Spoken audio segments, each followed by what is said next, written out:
Welcome to the Lion's Den. It's your boy Darren Spencer bringing you culture and travel. It's your boy Millette. I'm here for the education side. You see what's on my hat, Morehouse. My name is Daquan Francis, aka Found. I'm your local news and black culture specialist, but more importantly, I'm the Leo of the Lion's Den. You already know what it is. It's your boy, I am so amazing, Sean Mason, and I'm bringing you what's hot, what's not, and everything that's going on around your side of town. You feel me? Wake up, wake up, wake up! My name is Terrence Livingston, and I know you're sitting down right now, but today is the day to be active, the day to be moving, and I'm here to help with that. You know, I'm also your sports guy. All right. So this is our very first episode. We are excited for this. We're actually about to get heads off with our first discussion. Yeah. Darren, what you bringing to the den today? Look, man, what I'm bringing to the den today is, have any of you guys been hit with the glass ceiling? That's a good topic. Ooh, the glass ceiling, man. I personally have seen some instances where, you know, and are we talking about affirmative action and things of that nature, or what are we honestly talking about when you say glass ceiling? Well, what we're talking about is, you know, your educated brother, you know, making his ranks up through an existing company. Got you, got you. But for some reason, you just can't get over that hump and move up. Yeah, You know? yeah. And you know, you see subordinates surpassing you, and you know they don't have the know-how or the skills. So the glass ceiling. And I love the way you say glass ceiling because, like, when you think about it, you can see what that next level is, Yes, you can. but they won't let you get there. Come You on, know? man. Come on. Yeah, it is deeper than just, you know.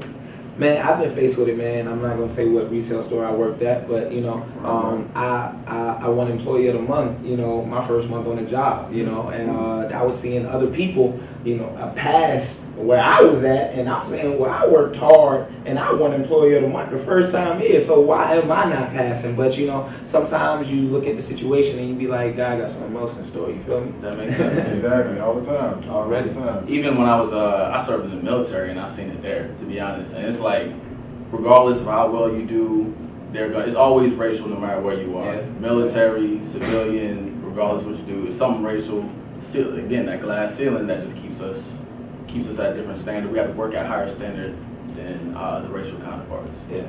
Exactly. You got anything for us? As far as on that topic, because No, I haven't experienced that yet. I just graduated, so you know, No. hopefully What you I bring- don't have to go through that. No, I'm talking what you bringing to the den, bro. Oh, all right. I'm gonna bring it to that. I'm gonna say on the education side, but we also on the tech side now. I'm speaking about education later on with Sharon Davidson Cook. Right. So on the tech side, you guys listen to Jay-Z's album 444? Yes. Yes. You didn't? Classic, Oh, man. classic. Let's start with that one. No, All right. Well, it's cool. It's Talk cool. to All me right. about it, man. The final song of the album is called Legacy. Okay. All right, and he's pretty much explaining to his daughter what a will is and what legacy is and what he's trying to build.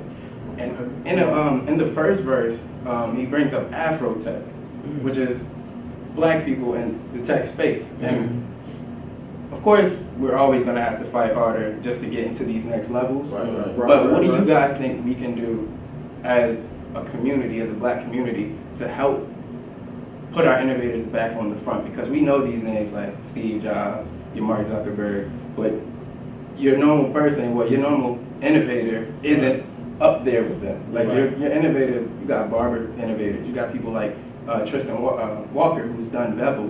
You have people that have done these things, but we don't get to see them all the time. What do you guys think we should be able to do?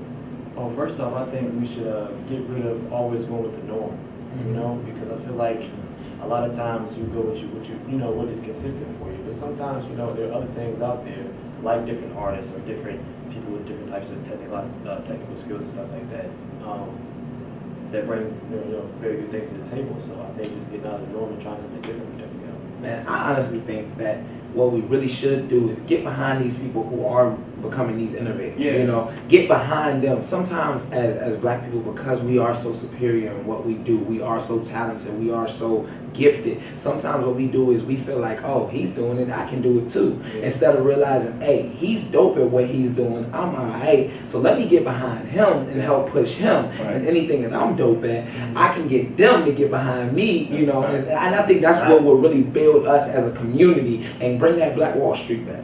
Right, most definitely. You know? Yeah, same here, man. I think we have to get behind each other and kind of just push that creativity forward. Yeah, You know what yeah. I mean? There's nothing like support, especially from, you know, your home, Your home, and people yeah. that's around you. You know, you always got cats want to hate on you and Come on. try to stuff on you. But bro, what are Yeah. you doing? You got the big rims, but you know, how are you contributing? Yeah. You know what I mean? How are you helping What me you out? putting into the Most community? definitely, most But definitely. you telling us about what, you know, what we bring to the game, what you bring to the game, man. All right, so actually recently in news, especially, I'm not sure if you guys know about this, but we have a lot of Black Lives Matters protests that block roads, especially in Right. Portsmouth. This happened recently, about 2 weeks ago. Yeah. They blocked 264. So I want to know what's your guys' opinion on, do you think this is a good way to raise awareness to Black Lives Matter? Is this a good way to raise awareness on racism, actually blocking roads, or is that just pissing people off? Not at all. That's pissing people off.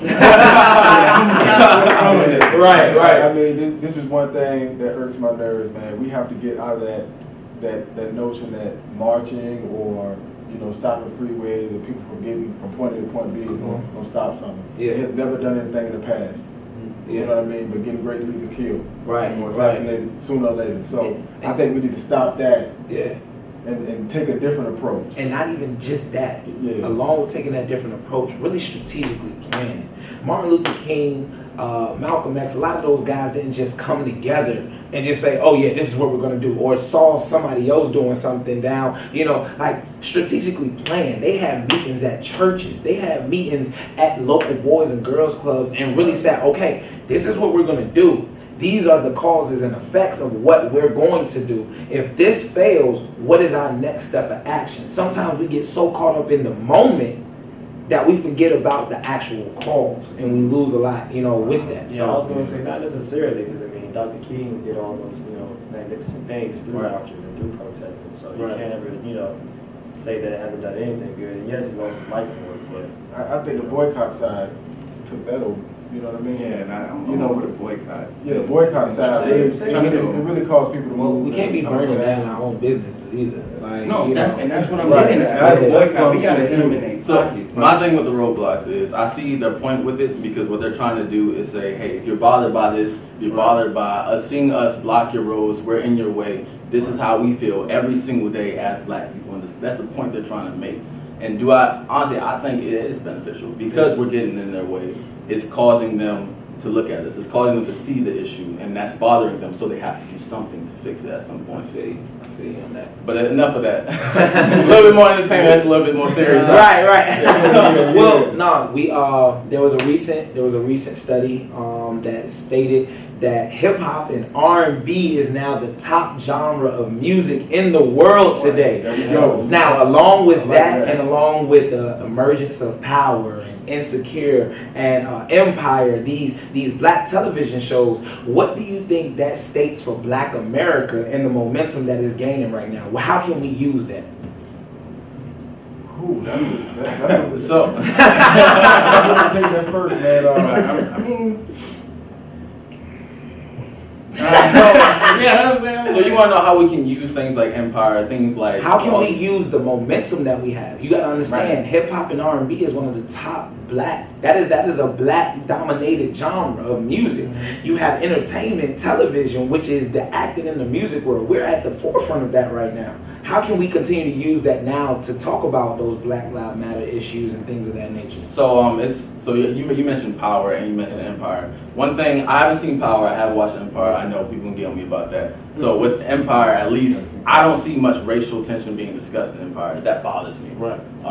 I feel like they should concentrate on that more. Even in the show Scandal, I've seen a little bit of that. They hit a lot of Black Lives Matter things in Scandal. I feel like that was very beneficial Yeah. and very risky as well. Yeah. But it helped us. That was real good. That was real good. Yeah. yeah, I think all you really can do is push the topic. When you got that type of platform, you know, Yeah. and, more than just Black people watch those shows. That is Because true. It will affect, you know, anyone who watches it, you know. Right. So if they just push, that's how you use that momentum, like we've been talking about. but on the contrary, not to cut you off or anything, I don't know if you guys watched the Carmichael show. Gerard That's another Carmichael. show, right? Yeah, he was pressing the button. He was Yeah. pushing these issues. But Yeah, him being right. on one of the 3 major TV stations, you know what I'm saying, NBC, it's like they cut him off. Like he only got to do 2.5 seasons Yeah. of his 3 Yeah. because of a Black Lives Matter episode, like a Yeah. police brutality episode. Like it's kind of hard to use your platform. I'm not saying don't use it, like Right. we can't use it, but we got to be careful with it because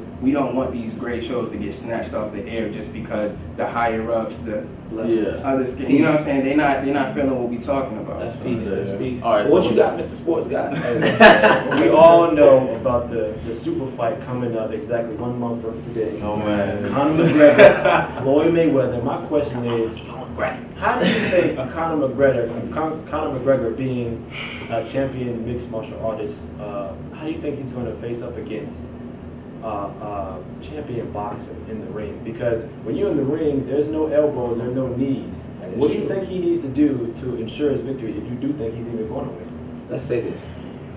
Conor McGregor, at the end of the day, still know how to use his hands, all right? I don't care what nobody say, he still know how to use his hands. And if you're looking at the little interviews and the face-to-faces, Mayweather look a little scared because he talking about money. That ain't got nothing to do with the fight. He throwing his money. And usually when somebody tries to indirectly avoid the conversation, they're a little scared, man. Mayweather, you better watch out, bro. How you gonna say Mayweather? Like, hold on. How you gonna say this is?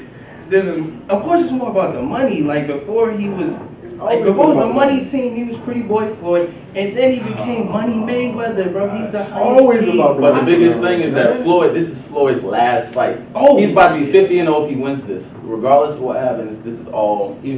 Excuse me. He is talking about money. But first off, listen, We've seen- Floyd is scared, bro. How much We've we've talking seen- about money, man? When has he? All right, never guys. talked All about right. money? All right, so Mayweather getting this. we're running the show on time on the discussion, so we're actually gonna have to move on to our next segment.